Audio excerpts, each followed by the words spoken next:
It's Nolan. Now, before we get started, make sure y'all hitting that like button. Make sure y'all sharing it on your respective platforms. Let somebody know what we're doing today. Now, let's get into the show.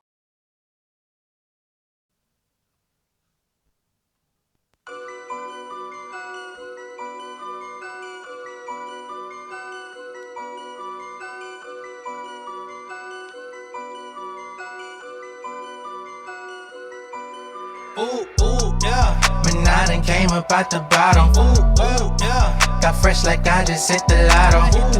Yeah. They say money can't fix all your problems. Ooh, yeah. But I say throw it in my wallet. I take it. When I done came up out the bottom.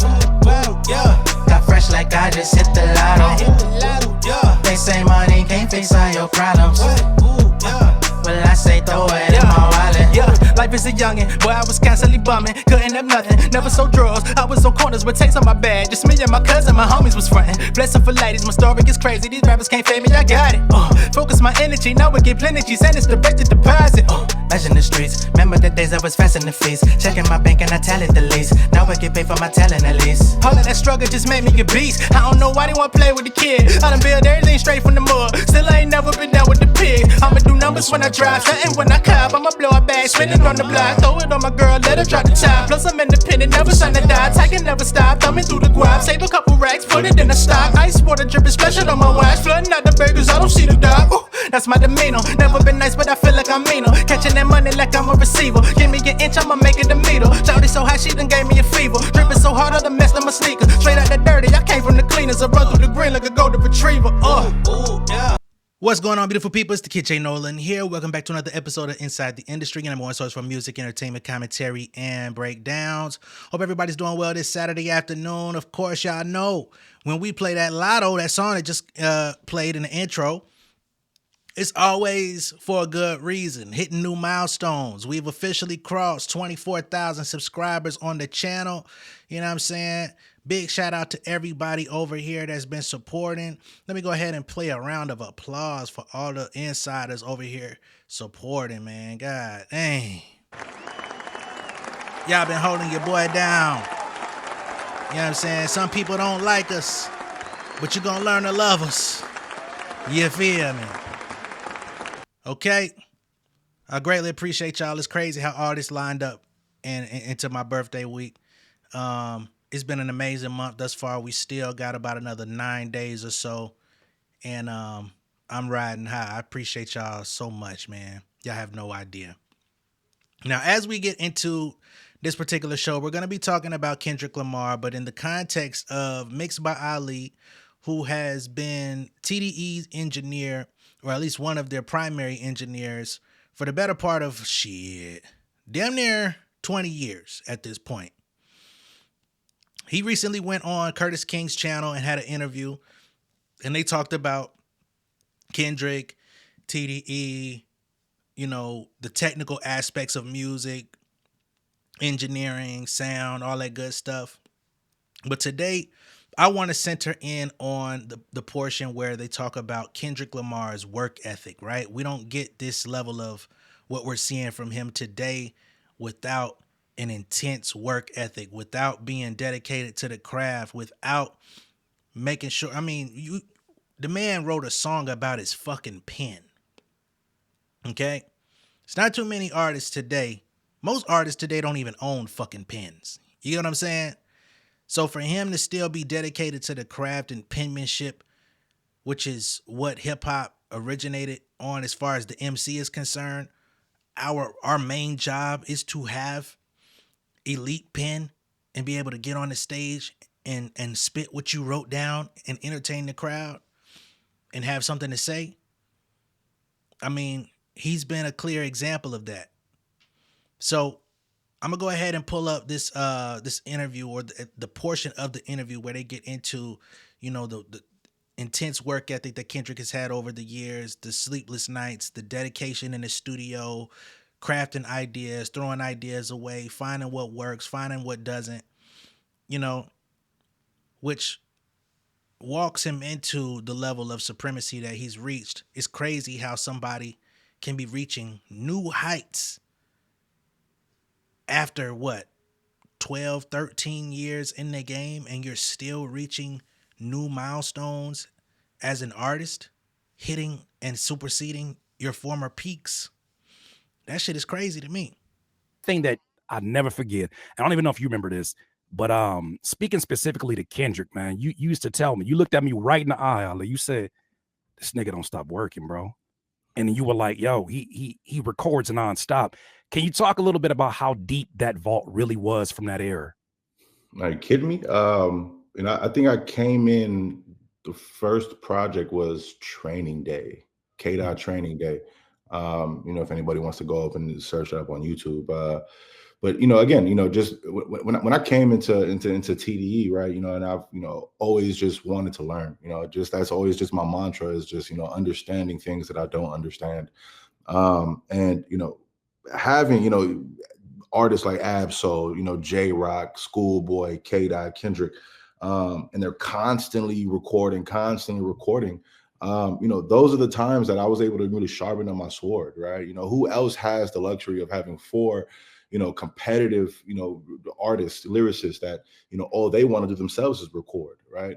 The environment was just everybody's just attaining their 10,000 hours, right? And it was literally a moment in time, we would spend so much time. I remember just going to that Louisiana right there on Avalon, right across from Soul's Magic Disc, the family CD shop.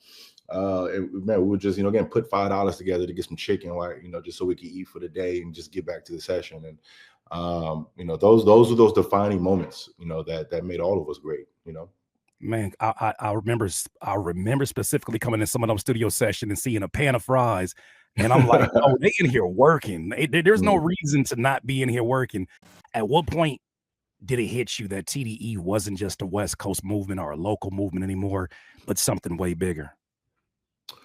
I don't think it was ever a thought about a West Coast movement. I think overall, I think everyone's mission was just to make good music. That's always been the goal. All of us came from different parts of LA, different backgrounds, different facets of life. And, it was really like an escape, like, having, the house that Top had that, had the studio bills in the back that he provided for us. It was an escape from everyone's just like problems and like just life that we were kind of navigating in that early time. Right. All of us, I just got out of high school, the guys just graduated, everyone's just still in the early, late teens and early 20s. So it wasn't really a thought about, again, we're going to be the biggest West Coast label, the biggest label in general, right? It was, how do we make the best music? How do we, and I think, the 10,000 hour theory that I speak on so much, I think TD is a result of that, with having 6 individuals, including Soundwave, right?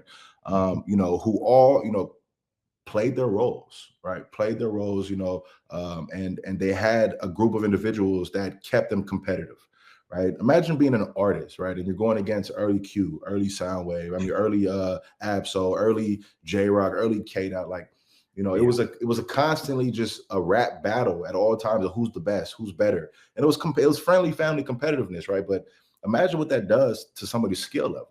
And how fast they advance, right? Within their skill levels, So, I think, again, going back to the initial statement, I believe that, those years, right, were really meant, right, to attain those hours needed to become great before the world even heard of who they are.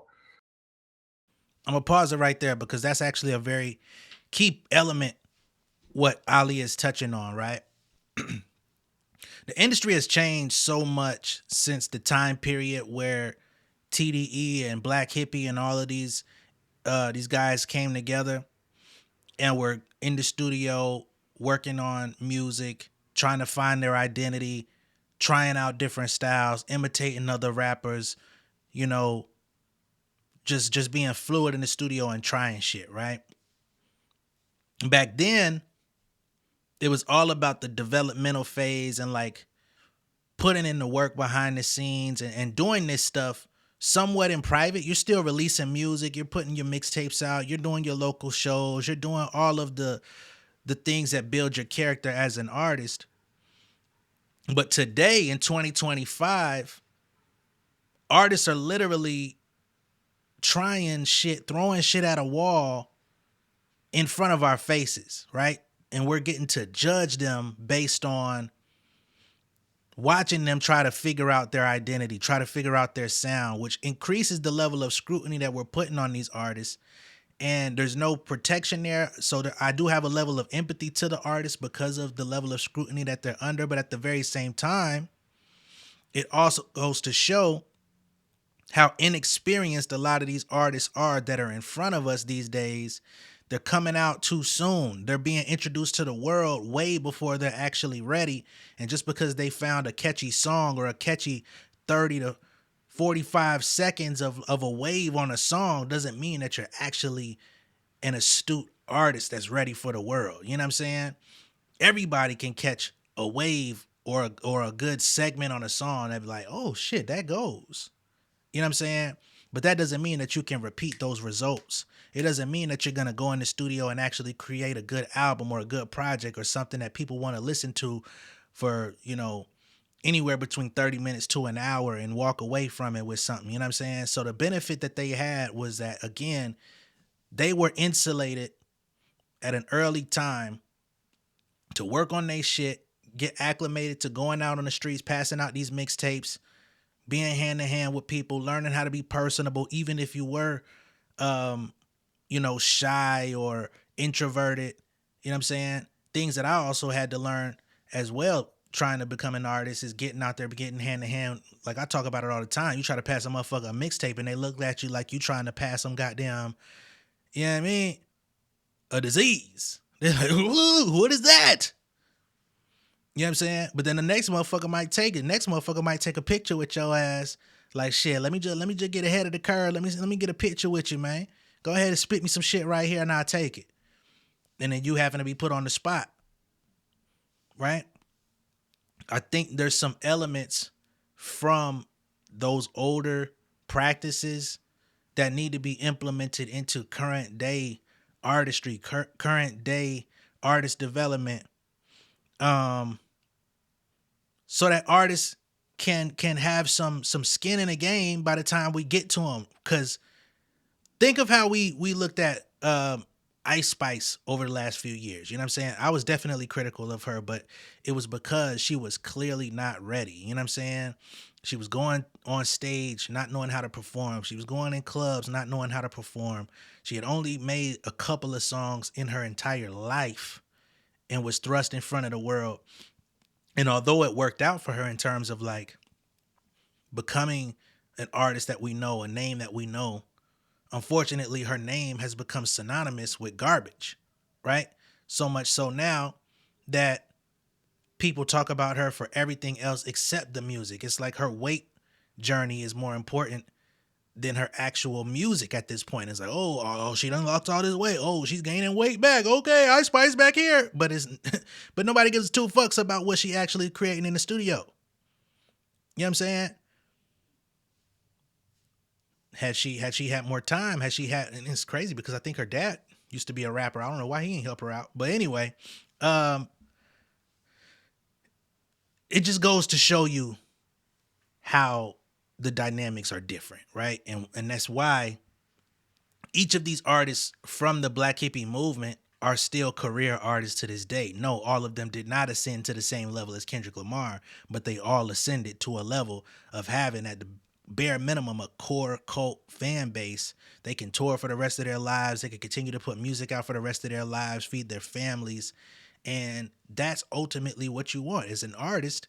If you can go out and drop music, tour, you know what I'm saying, have other business ventures, endorsements, not even major endorsements, minor endorsements, you know what I'm saying, that keep money coming in to where you're living a, at bare minimum middle class lifestyle, and your kids are straight, you're not starving, you're not fucked up in the game.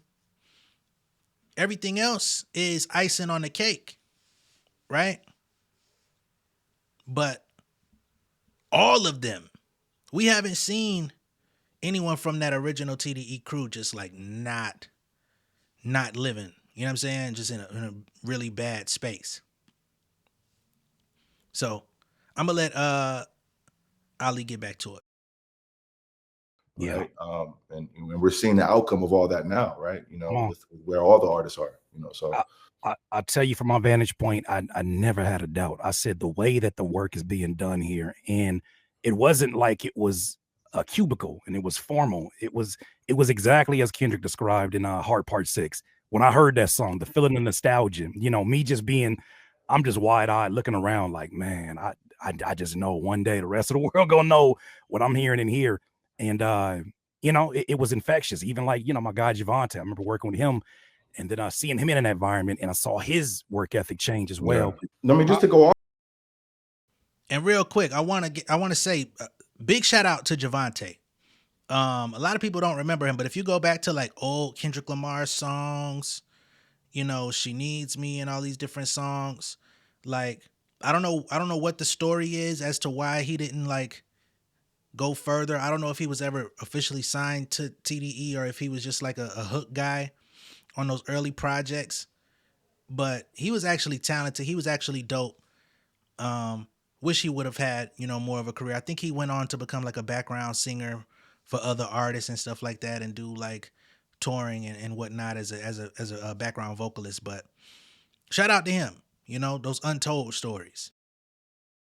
I mean, you have when you're surrounded by just like people like that, people that just push you at a constant level. It made me who I am as an engineer, right? If I didn't have 24 hours worth of sessions on a daily basis, right? To be able to sharpen up my skills, right? With Soundwave, having 4 artists to curate and make beats from the ground up, right? All it's repetition, right? There's no shortcut to success, especially in the music industry. Right. There is no get rich quick scheme. There is no overnight success. Right. It's all about repetition, consistency. Right. And also being a good fucking person. Right. At the end of Yeah. the day. Right. But, it's an attest, and it's really a testament to, just that formula of like, you can't escape the hard work, and that hard work, I guess I can go back as far as 2005. Right. That is not stopping today, Yeah. So for anybody that's watching, right, just looking for that quick paycheck, right. It took 15 years for us to get to where we're at, right? So and I believe that we're still not done, so it's repetition, consistency, dedication, tenacity, right? I'm writing this book, and it's basically talking about these plugins to success that we've identified based on my journey. And no matter what field, if you're in business, venture capital, music, film, right? There's this similar formula, and it's repetition, consistency, work ethic, discipline, these keys, these plugins to success that we talk about, so.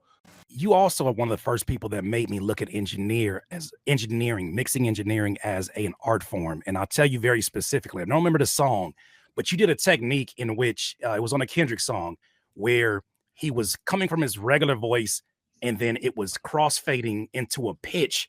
And I'm sitting here, and for the first time, I'm thinking about your hand and the actual music of things. And I'm like, I remember listening to that and be like, wait, we could do that? Almost like it was giving us permission to experiment with the mixing of it. Well, you've mixed some of the biggest albums of our time. Now I don't know what song Curtis King is referencing directly in this piece, but I know the first song that came to mind when he pointed this out is Mad City. You know what I'm saying? Y'all remember Mad City off Good Kid, Mad City? And you get to the point where after MC8 does his shit and Kendrick comes back in, if I told you that I killed the nigga at 16, would you believe me? You ever see me to be young Kendrick? So now I'm later to eat. It's going in and out from his voice to the deep voice to the high pitched voice, and it's going in and out left and right and shit. I remember that shit. And I had the same exact reaction, like, oh, what the fuck is that? Because I'd heard like artists like fucking Quasimodo that rap in high pitched up vocals. I'd heard, Andre 3000 do pitched up vocals and shit like that, but I'd never heard somebody weaving in between their regular voice, the high pitch, and then a pitch down version of themselves. You know what I'm saying? Instead of boy with a chopper, hold a cul-de-sac hostage. You know what I'm saying? All that crazy, like, what the fuck is happening right now? And he's telling a fucking story, and it's just going, that shit was dope. You know what I'm saying? And we do owe that to Derek Mixed by Ali. That was his fingerprint on that album. Across the album, by the way, not just that song. what's your process when working with someone like Kendrick versus other artists?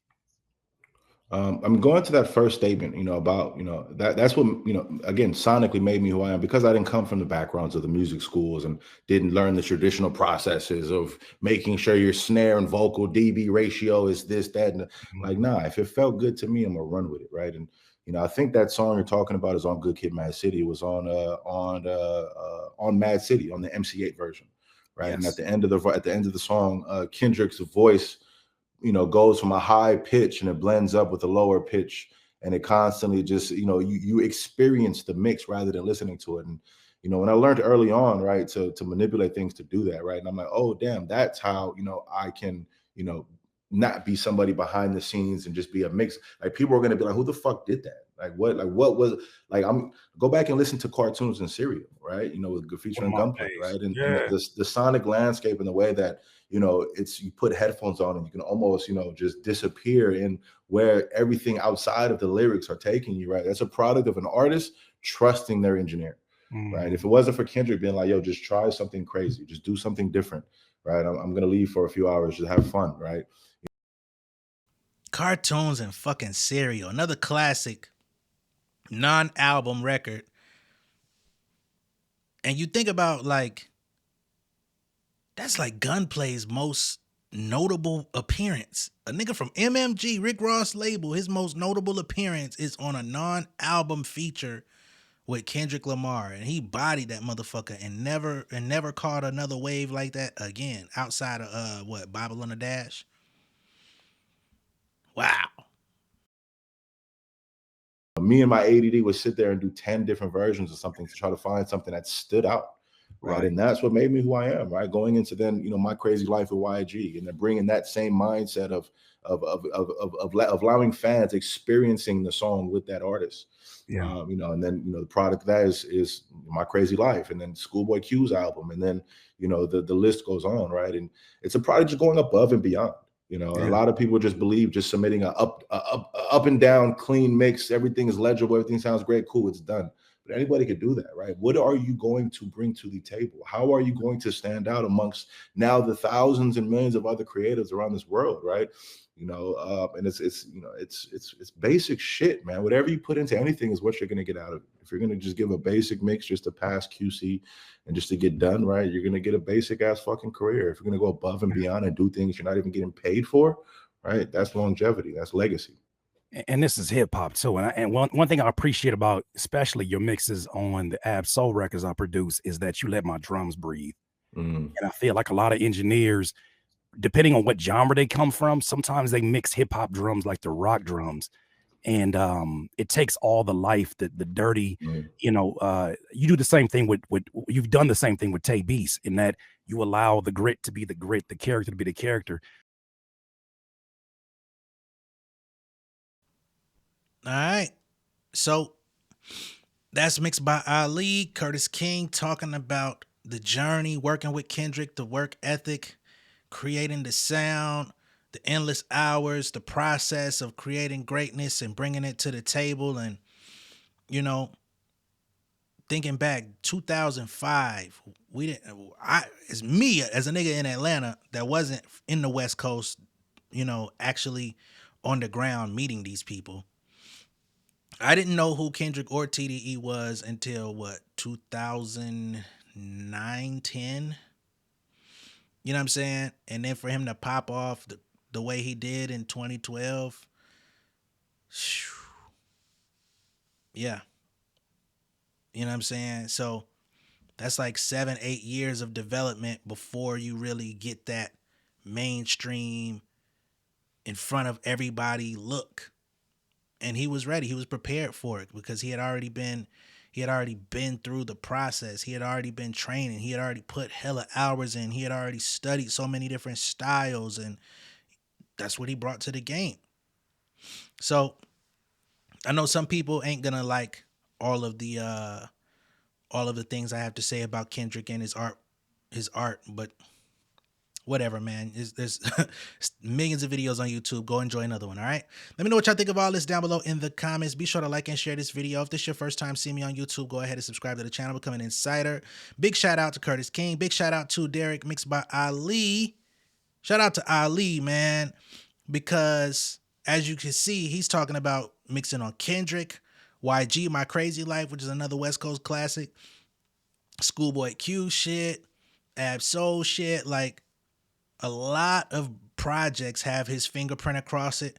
I don't know if he's still out there, working on newer artist shit, but if you're in need of an audio engineer to get your sound correct, you can go to Ali's site, Engineers, and they have, a whole buffet of sound engineers that could mix your single, mix your album, mix your EP mixtape. And a lot of them are pretty affordable, you know what I'm saying? Of course, you're going to pay for the expertise, you're going to pay for quality, but in case you don't know, you can sign up and get an account on engineers.com and, get your situation together, especially for artists out there that have a lacking sound and are trying to figure it out. And like legit, if you got about 200, you might could get you a really solid radio mix, you know what I'm saying, to get your shit jumped off if you ready to push that button, all right? But I'll catch y'all on the next one. Much love and respect, man. Peace. More content on the way. King of my city and cul-de-sac. Coming out swinging like soldier rag. Leading my people like quarterback. Boy, I study this shit, I'm an almanac. Had to get up and grind. Knowledge is booming, I'm here to apply. Came with the chip and the dip, it just single the mind. We finna do more than survive. I need my check. Spinning the block for the Gouda. We hitting the jeweler to flood out the net. We don't do beef on computers, I'm straight out the sewer. We come when you rest. Niggas be looking perplexed, so keeping my foot on their neck. No map, I trust my gut for the quest. With drama, I'm fully abreast. I was ready for years and they doubted me. All of a sudden they tell me they proud of me. I've been dropping these haters like calories. Cross them out, I came back with some boundaries. Stand for my honor, but too raw, no corner. Packing the stick with a drummer. Wanna catch my bad, won't fumble. I done came too far to be humble.